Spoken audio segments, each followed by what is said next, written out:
I've served my whole life, dating back to my time when I entered the Marine Corps back in 1992. So for 30 years, I served my country in the military. And here at the home front, I was involved in numerous non-for-profits, youth coach, youth sports, a variety of activities in the community. And once I ran for office for the first time as city council, I started thinking about what's next.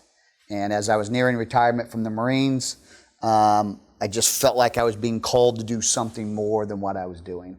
And when I thought about my background, my experiences, I just felt like it was a logical next step to make a run for mayor. There are definitely skills that I've acquired from being a city council that's going to pay big dividends as mayor. I think it's critical. I mean, if you've seen what's happened in Westfield over the last 3 to 4 years, it's been very dysfunctional on a lot of fronts. And a lot of people can take ownership on that. I don't know if there's an elected official that can't take some level of ownership for that.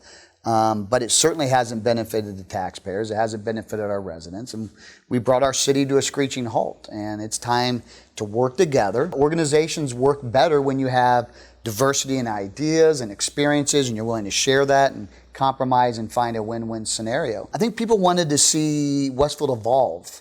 We've got some amazing housing subdivisions in our community, and we've got phenomenal schools, and I think that combination has really brought a lot of people to Westfield. But I heard repeatedly, we came on the potential of what Westfield would become.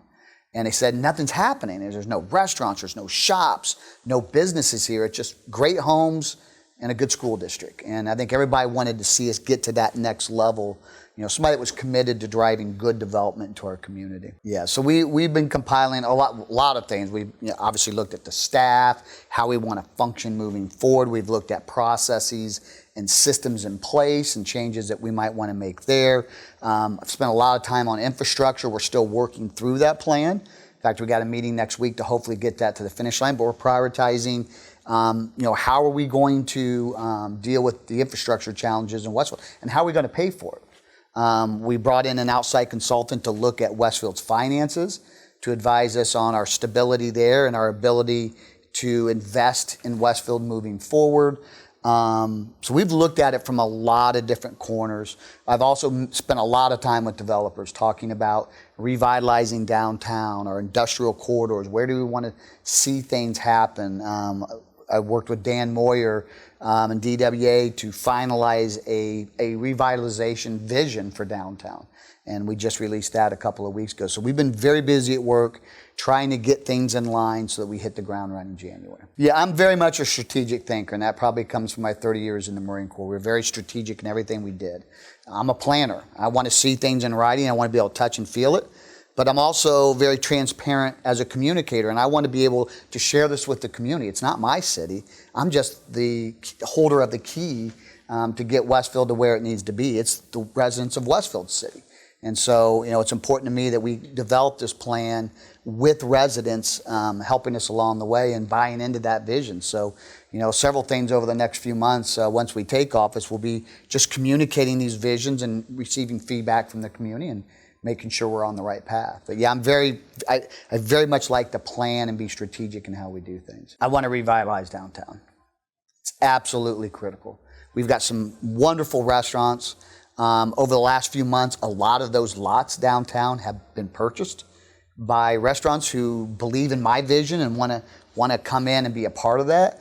But we absolutely have to get that in order. We got to have parking. We got to have more restaurants. We got to bring in a little bit more density around the downtown so people can literally live, work, and play in a very walkable downtown community. We lack that in Westfield. And I've lived here 20 years, and it feels like there's pieces to the puzzle that were put in place, but we still got a long way to go, and that is something that absolutely has got to happen. Do I want Westfield to be Carmel? No. I want Westfield to be Westfield, and we've got some very unique pieces to our community that we're going to capitalize on.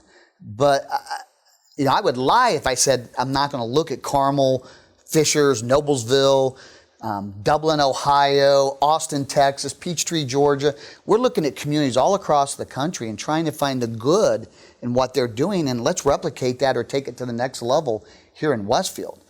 So yes, we're looking at Carmel, and I'm unashamed to say that, but that's not the only community that we're looking at to look for best practices. Smart development? Smart development. Not all development's smart, not all development's good, not all development's wanted.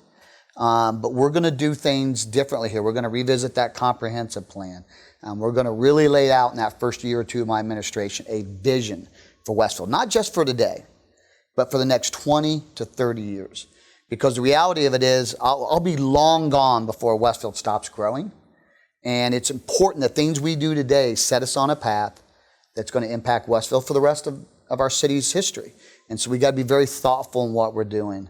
And we need to have a vision and a plan for how we grow. It's critical that we have a CFO that's looking at every penny spent in our city and helps us develop a long-term vision around our finances.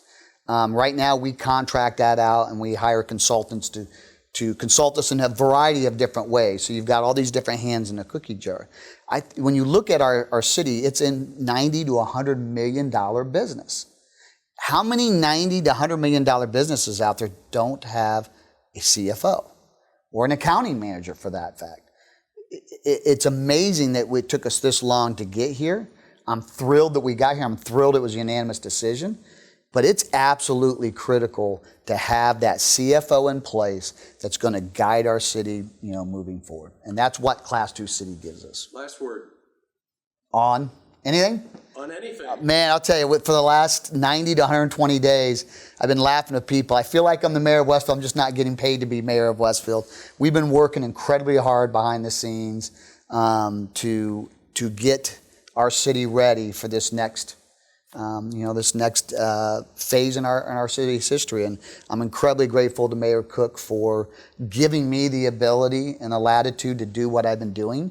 There's not a lot of mayors out there that would allow that.